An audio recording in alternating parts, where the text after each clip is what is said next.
All right, ready? Yeah, let's do it. All right, let's do it in 3. So this one, I got to wrap up by about 6:15. 6. Yeah, 6 is perfect. I got to take Dennis for a haircut, so Okay. if I can. So 6:05, something like that. Perfect. All right, let's do it in 3, 2, 1. What up, everybody? This is the Dr. Football Ultimate Patriots Around the League podcast. This is the version of the podcast where we talk about all the things happening outside of Foxborough around the NFL. Joining me, as always, is the CEO of HedgeBetter, Justin Fine. And once again, we are recording remote this evening. Justin, what is going on, my friend? How are you? I am fantastic. Ready to talk a little bit of around the league. It was a nice weekend for football, I think, overall. Some great games, some great matchups, some surprising results too. I think it was a fun week to get into. Yeah, it was a solid week. I love the Monday night doubleheader thing. I just like that having those two games on Monday night. I think that's a great little feature there. Yeah, I agree. I wish we could start one of them maybe a little bit earlier. I hate when there's too much overlap. Maybe like I like having a West Coast game starting at 9. Maybe have an East Coast game start around like 7. Agreed. And you know what's really funny is I think they've done one of those 3 of the last 4 weeks. Yeah. And the only Monday they didn't do them was on the Columbus Day Monday, which I would think would be the time that you would most logically want to do that. Like you put a game at like 5:30, 6 o'clock on Columbus Day, that's going to get great ratings. Yeah, totally. And then you put another one later or something like that. The other thing I'll say about it is, I'm sorry, that ESPN Plus app, that thing, it's got to go. That thing is brutal. It took me like, I'd say a solid 12 minutes to get the second game on. Yeah, I gave up on, I didn't even put it on. I tried and I didn't even want to figure it out. Yeah, I really didn't watch too much of that.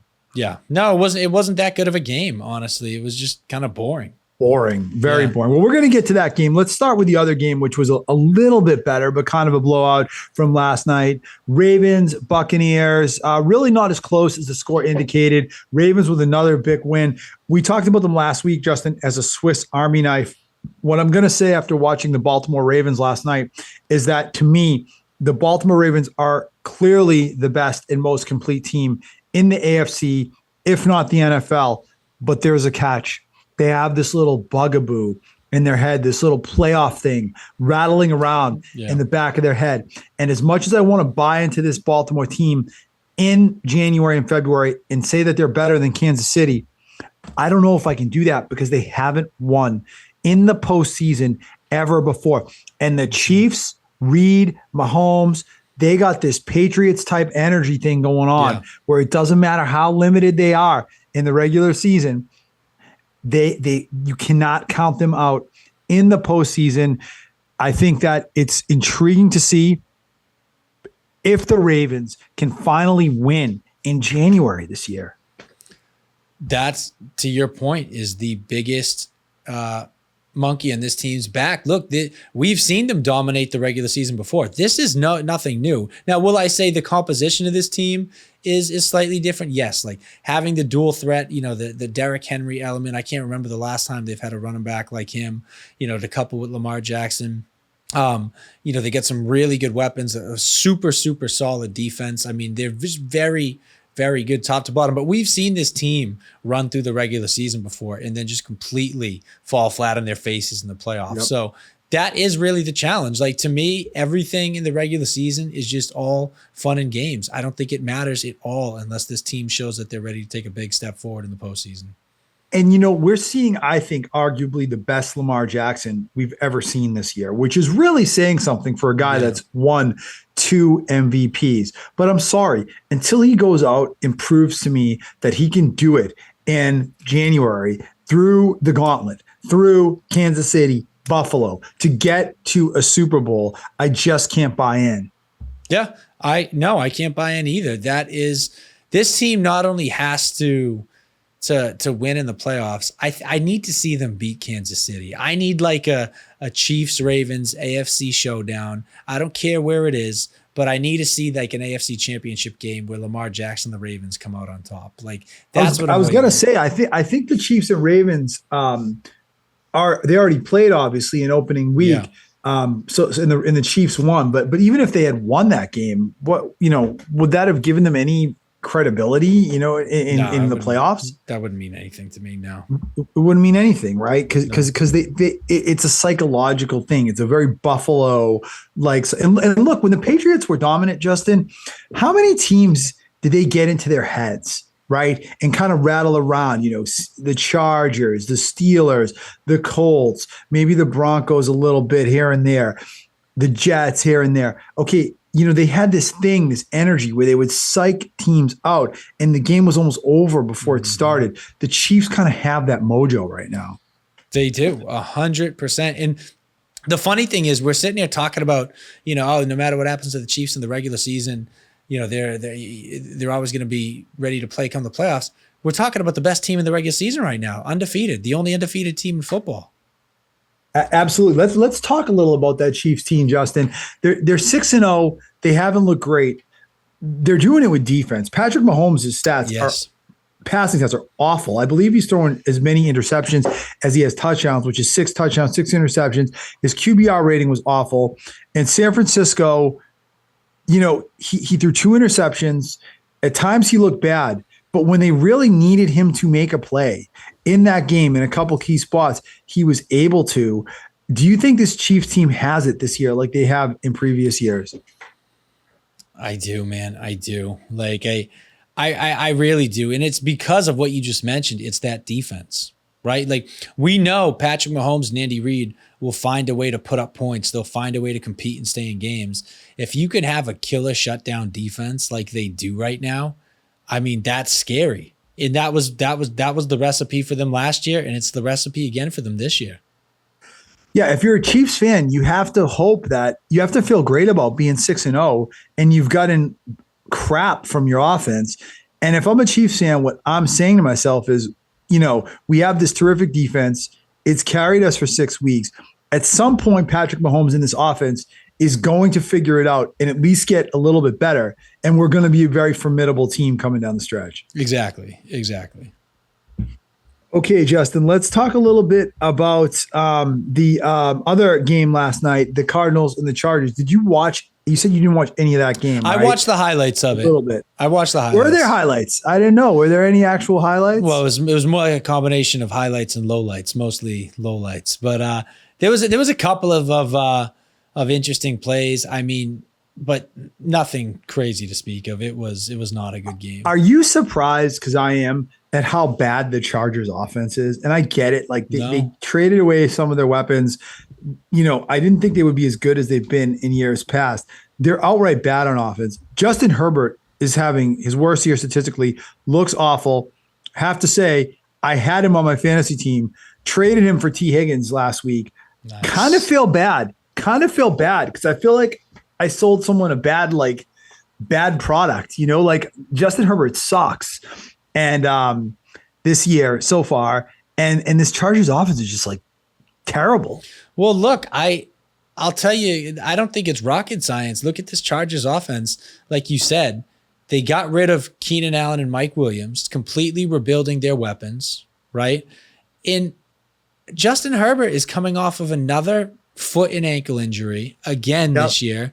And not only that, but we've talked about it. He's a talented guy, but he's another one that's overrated, hasn't really done much to justify the reputation and the respect that he gets. So you're seeing it. You're seeing a guy who's still injured, dealing with a completely new offense with rookies in number 3s and number 4s. And it's not working out, I think, the way a lot of people anticipated, but I'm not shocked. I'm not shocked at all. Yeah, who's their number one receiver on that Chargers team right now? Last night, their leading receiver was Will Disley. Well, exactly. 8 catches, 81 yards. They got the lad McConkey. He's a rookie. Yeah. They got Jalen Reagor, had a 41-yard catch. Signed him, yeah. Patriots retread. Jalen Reagor. Exactly. I mean, they got Quentin Johnson, who looks like an absolute bust of a pick. I mean, bust. Yeah. Josh Palmer, again, he's like a number 3, number 4 wide receiver at best. Like, they got guys that they're trying to get meaningful minutes and snaps out of. And they're another team that I think is suffering a little bit in the talent department. Yeah, no question about it. And it's one of those things where, like, when teams know that you can't throw the ball or you can't beat them passing, then it becomes really hard to run the ball. And that running game that they had at the start of the year that looked like it was something they could kind of hang their hat on, that's kind of going away because nobody respects their wide receivers. Exactly. Yeah, nobody respects the wide receivers. And to be completely honest, I think the quarterback is deserving of a little bit more scrutiny, because I think Justin Herbert, he's getting to the point where it's put up or shut up time. I mean, really, what has he done? He has done very little. He is one of the most overrated players in the league. And I think that people are catching up. Again, we've been saying this for like 2+ years now. This guy is super overrated. Yeah. I think the world is starting to see that the phony baloney volume-based stats he put up in the Brandon Staley office when he was surrounded by talent was a little bit misleading representation of what this guy really is. Now, I'm not saying he's the worst quarterback in the league, and I'm not saying he doesn't have the potential to grow, but I do think he still has a lot to prove, and I do think it's laughable when you hear people put him in the top 5 upper echelon of quarterbacks in this league. God forbid they mention him in the same breath as Mahomes, Allen, Joe Burrow, that whole Lamar Jackson, that whole tier, because that's ridiculous. Yeah, and don't forget, even when he was putting up those big stats, he wasn't winning big games. He wasn't making runs in the playoff. Like, it was all just artificial data. Honestly, it was pointless, meaningless stats. And never should we forget, Justin, that Justin Herbert actually is the quarterback that lost to Trevor Lawrence in his only playoff win in like a 28-point comeback where the Chargers had like a 28-point lead in that game and blew it. So I don't know if that makes Justin Herbert more or less of a talented loser than Trevor Lawrence. I do think Herbert is a better quarterback than Lawrence, but I feel like the talented loser thing, is he a better talented loser than Lawrence? And I think that's a little different. So I guess we'll see. Yeah, exactly. I think he's a more talented loser, but a talented loser nonetheless. That's perfectly said. On the other side of the ball, you got Arizona now at 3-4. I don't want to talk too much about them because they're a boring team, but I do want to say, for all you Marvin Harrison fantasy owners out there like me that took the cheese on this guy because he was supposed to be the next Randy Moss, mated with Cooper Kupp, mated with Jerry Rice, and this guy has absolutely eaten it. He's eaten it for pretty much every week this year, except there was 1 week he had 2 touchdowns, 3 catches for 21 yards last night. I think he put up a goose egg the week before. I mean, Marvin Harrison Jr., my antenna is on him for a guy that was supposed to be a can't miss guy. And I'm starting to wonder if he's maybe not all that he was cracked up to be. Yeah, he certainly hasn't been super impressive. I know he was a little injured heading into last night. I think he got hurt the week before. Concussion. He got cleared from concussion protocol. Right, exactly. So it was questionable whether he was going to play.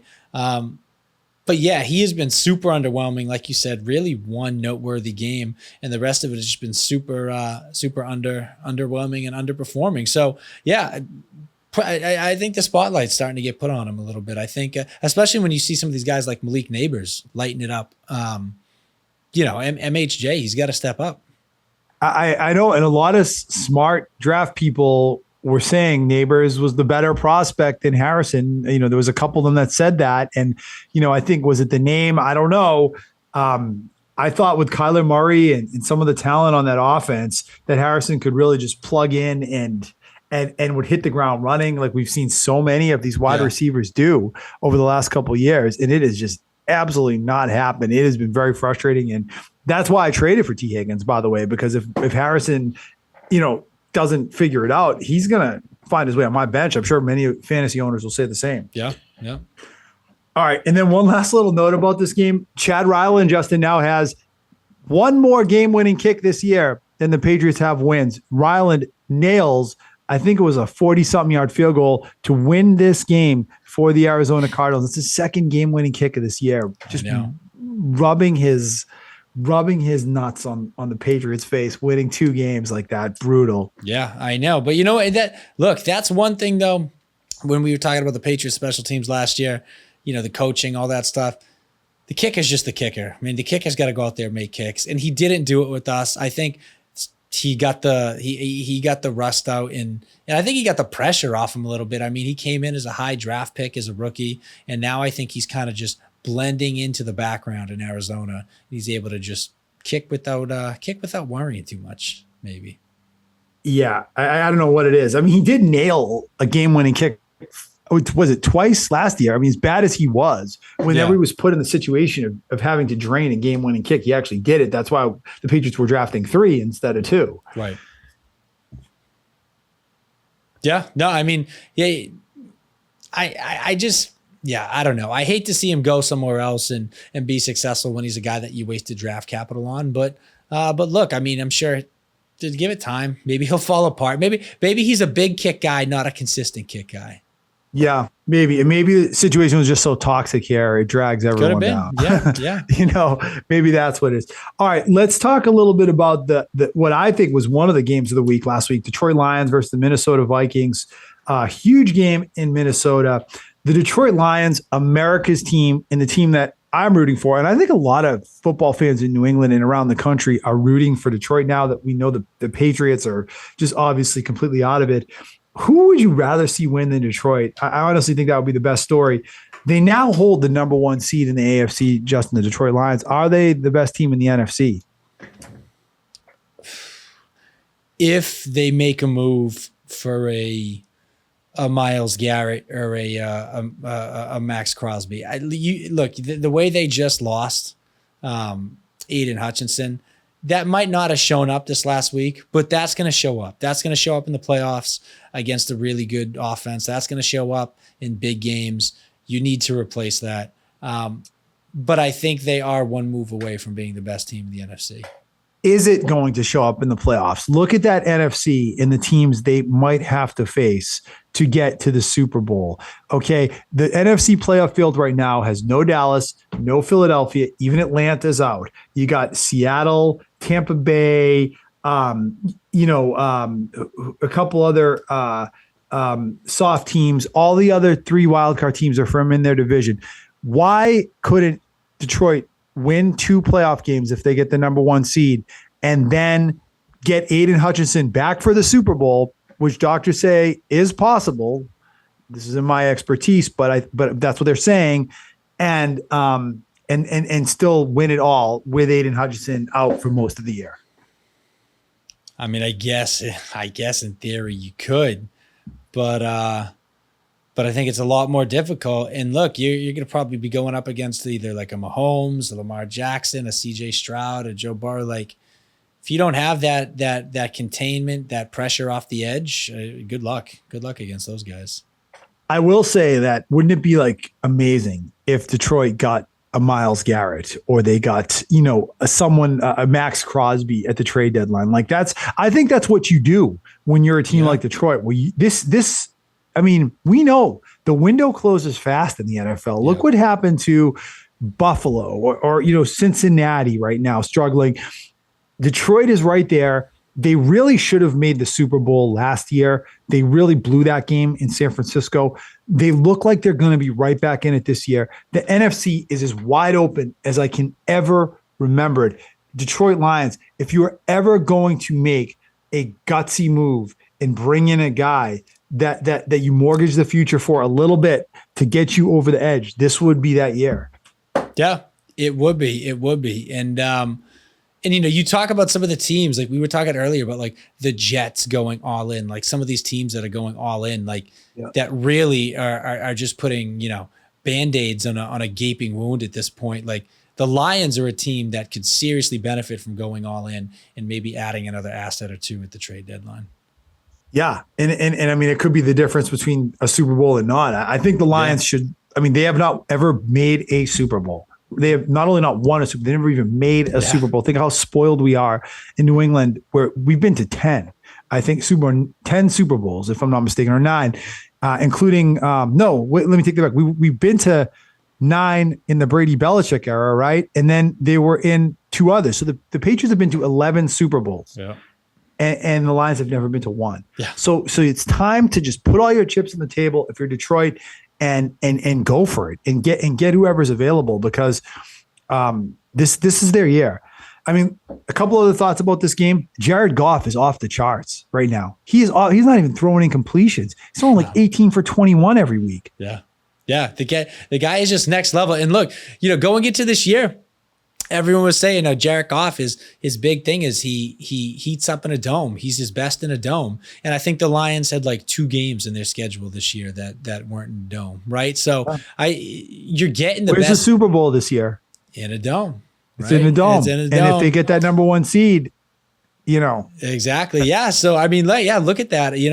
It's this is really everything is lining up for this team to go on a little run here. I do think even without Aiden Hutchinson, it's tough to not call them the best team in the NFC. Yep. But I think to solidify that, you need to replace them.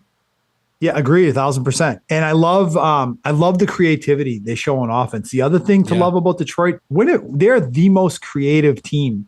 I mean, they do more trick plays and like crazy fun stuff. Yeah. Forgetting the fact that they're just like an explosive offense where they're always moving the ball. They score a ton of points. They got weapons up and down the roster. Goff gets them the ball. All the traditional stuff, fine. They do some fun stuff like trick plays, fake punts, whatever. That's great. What I was going to say. Yeah, not only trick plays, but they're so aggressive. They got one of the highest percentage rates of going for it on 4th down. Like we just saw a fake punt this past weekend. Like they really know how to keep things aggressive and push the envelope, and it's entertaining to watch. I would 100% go all in on Ben Johnson if I were the Patriots. You just watch these games, and I sit there and I'm like, if Drake May is what we think he is, and you put him with a guy like this who knows offense, I mean, it could be so explosive. Yeah, it's crazy to be sitting here saying that, the Lions are one of the most well-run, well-coached organizations from top to bottom and are contending for a Super Bowl. And the Patriots are the exact opposite, right? There was a time in our lives where we probably wouldn't have even fathomed saying those words. It was like 2 decades, exactly, 3 decades, exactly, right? Crazy. All right, and then the other thing I'll say about this game from the other side, Minnesota. This was a very respectable loss by the Minnesota Vikings. I would not count that team out entirely. And if these 2 teams meet in the postseason again, first of all, if I'm Detroit, I do not want to see Minnesota again in my stadium or anywhere, because it's a 50-50 game as far as I'm concerned. Minnesota availed themselves very well. I thought this was one of those things where the team that meaningfully had the ball last, which ended up being Detroit, would win. Yeah. Minnesota is also an excellent team, probably the second best team in the NFC. Yeah, yeah. I would agree with that. I think you got the 2 heavyweights in the same division, and it's going to be fun. We got another game coming up in Detroit later in the year, and then it's tough to think that there's not going to be some sort of collision course in the playoffs. At the very least, you're going to see an NFC North matchup, I think, in the playoffs. Like with those 4 teams, potential of all 4 of them making the playoffs, like you're going to get some good NFC North playoff football, and that's going to be exciting. It is. And if the season ended today, actually all 3 wildcard teams would be NFC North teams. Yep. So, I mean, now I don't know if that will hold up. They're going to start knocking each other off. But, I mean, there's really, not a lot of – I mean, the NFC is wide open. And I think you could really argue that all 3 of those teams or 4 of those teams deserve to make the postseason. Yeah, agreed. A little bit more, I want to talk about the San Francisco 49ers. We talked about the Chiefs earlier. I don't know if you watched the Chiefs-Niners game, Justin. Yeah. I thought Brock Purdy really almost got a little bit exposed. I know you've been a huge Brock Purdy fan, and frankly, so have I. We've talked many times about how I feel like he doesn't get enough respect or credibility. He looked like a 7th-round draft pick. The Chiefs made him look like a 7th-round draft pick. Yeah. He threw 3 interceptions. He also missed, I think, both George Kittle and Ayuk before he got hurt on what should have been touchdowns, balls that were underthrown that cost his team points. Ultimately, I would say this was the worst I ever saw Brock Purdy look in his 2+ years as a starter. Yeah, I agree. And look, I just want to be, clear. I think Brock Purdy's a good quarterback. I think he's a starting caliber quarterback, but I don't consider him in the upper echelon of quarterbacks in the NFL. Yeah. I don't. I think he's solid. And I think he's got potential, but no, that's not a guy that I see as being like a blue chip head of the franchise. What about second tier though? I think that's established. He's not a top guy. Is he a second tier guy? I think second tier is pretty fair. I think second or third tier is pretty fair, depending on how large the tiers are, obviously. Yeah, because that's where I always Right. kind of would have put Purdy. I feel like people talk about him and they talk about him like he's trash. He just happens to be on the Niners. And I'm like, no, this guy's a good quarterback. But if he looks like he did on Sunday, I mean, moving forward, you're going to have to really question how good he really is. Yeah, and you know what? In all fairness, he probably is in tier 3, at least maybe tier 4, because you think about it, Mahomes is in a tier of his own.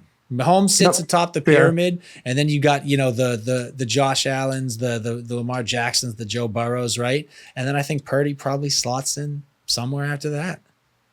Yeah, I think that's fair. And look, we're going to see this where he really is because no Christian McCaffrey, Deebo Samuel's hurt.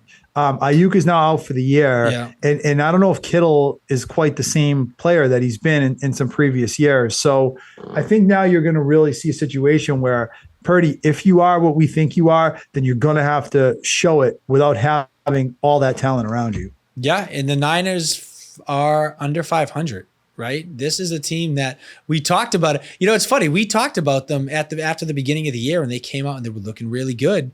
And we said, yeah, but we've seen this team go on skids after they lose that first game. And I think they've dropped either 4 straight or 4 out of the last 5, something like that. Yeah, they're on a little bit of a losing streak. Their only win might be against the Patriots, actually. I think in that time. Yeah, maybe they won one other game. Yeah. I'd have to look it up. But yeah, I mean, look, you called it back in the preseason episode, and that was a great call. The Niners were going to take a step back.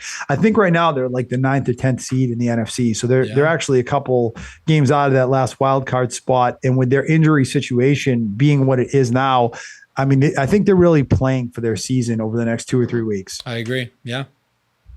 Let's move, Justin, to Pittsburgh.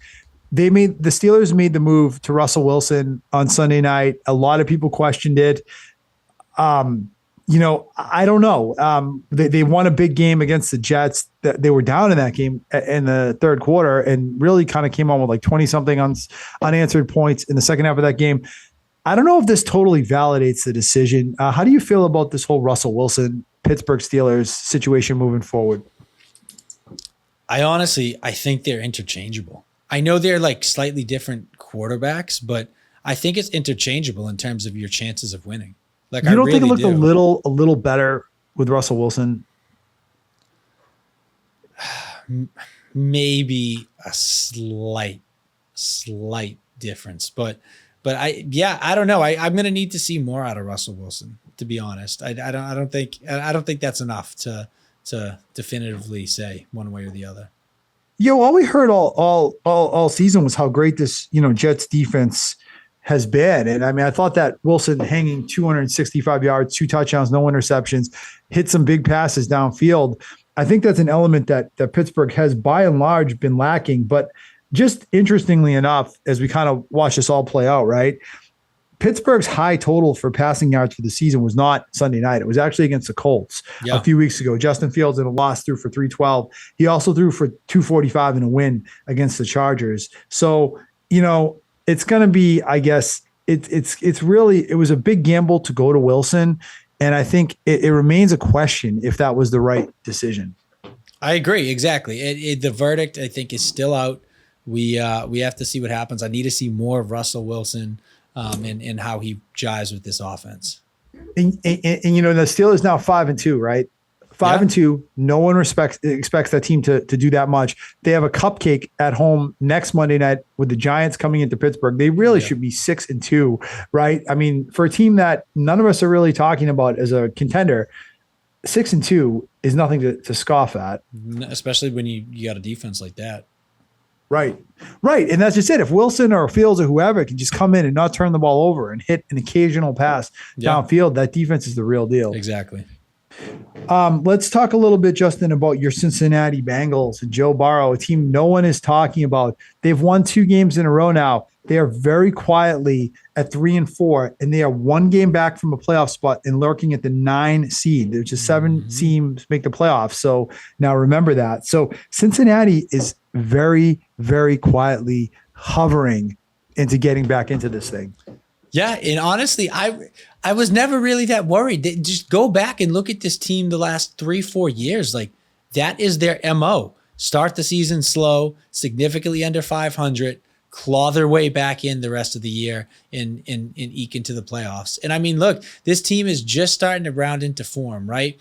I mean, Jamar Chase got off to a slow start. T. Higgins missed games. They missed BJ Hill and I forget the other guy up front. They're too big,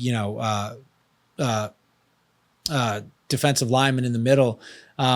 This is a team that's just starting to get healthy. I think Joe Burrow is finally just starting to get into a groove. The guy's been injured.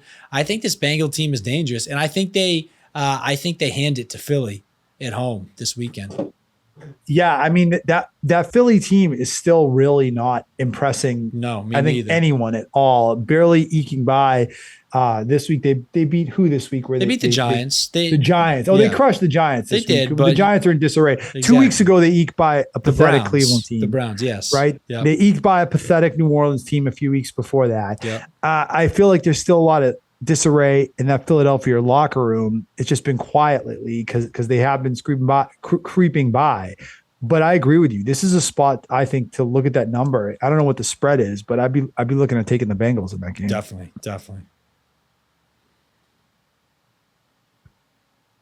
Taking out the Bengals are 2.5 point favorite in that game. There you go. All right. In Miami, Justin, Tua Tagovailoa practices this week. Any thoughts on the Dolphins team coming back or Tua coming back on the field? Is it the right thing for Tua to get back on the field given his concussion history? At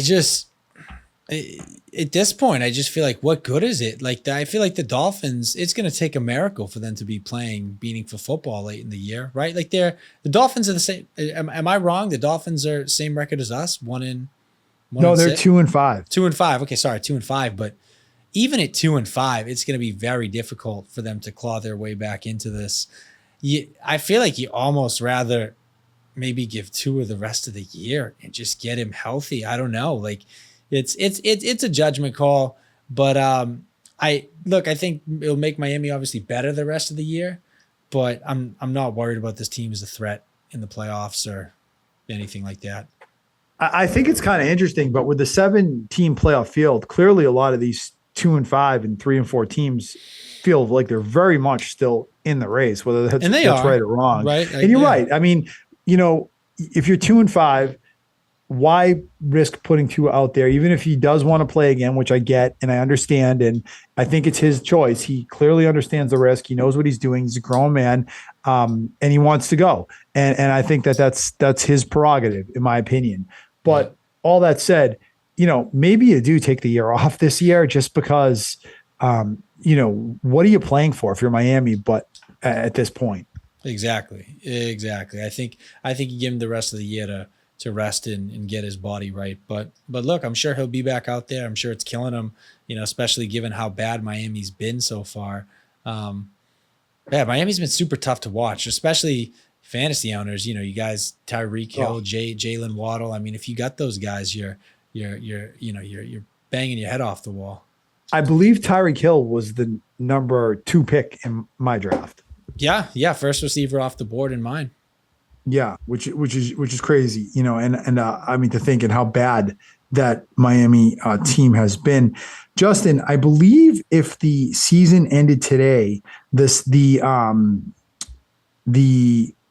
Seattle Seahawks would be the number 2 seed in the NFL after their win against Atlanta last week. That was the most unexpected game of the week. I love the Atlanta Falcons in that game. Yeah. Shocked that Seattle, was able to go into their stadium coming west to east and dominate them like that. And what I would say, Justin, is that as much as we want to say Kirk Cousins has turned the page, and maybe he has, that was just a little bit of the old Kirk Cousins reverting back to form there. Absolutely. I mean, I think people got a little ahead of themselves when they started singing Kirk Cousins praises.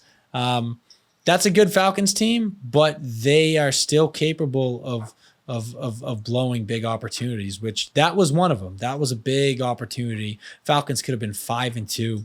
And they probably would have been the number 2 seed at 5-2 if they had won. They would. They absolutely would have been the number 2 seed at 5-2. And that way that Seattle team kind of went in there on a losing streak, kind of, I don't know. They got off to a fast start. They were not playing well the last few weeks. And you just look like, if you're Atlanta in your home stadium, you go in for the kill. You knock that Seattle team back and more or less out of it. And instead they did the complete opposite. They let them dominate them and really got blown out of their own building. Yep, exactly. It was a pretty, and not just the fact that they lost, but the fact that they got blown out and it was really tough for them to compete. Like Seattle dominated that game. Yep. Yeah. Absolutely. All right, my friend, that is all the time we have. You have any other thoughts about anything going on around the league you want to bring up? No, that's I think that'll about do it. But yeah, excited to watch this playoff race continue to shake up. It's funny. I mean, the season just started and here we are talking about like the early rumblings of the playoffs. Like it comes quick. Right. Well, they say the first month is like the extended preseason, but we're really right now into the thick of the NFL season. It kind of is the stretch run, I'd say, from late October on. So This is where it gets good. Yeah, absolutely. Almost at the halfway point. Enjoy it, everyone. Have a great week. We'll be back next week. Enjoy all the games, the Thursday night game this week and everything else. And we'll catch you next week on another edition of the Ultimate Patriots Doctor Football Podcast. Have a great week, everyone.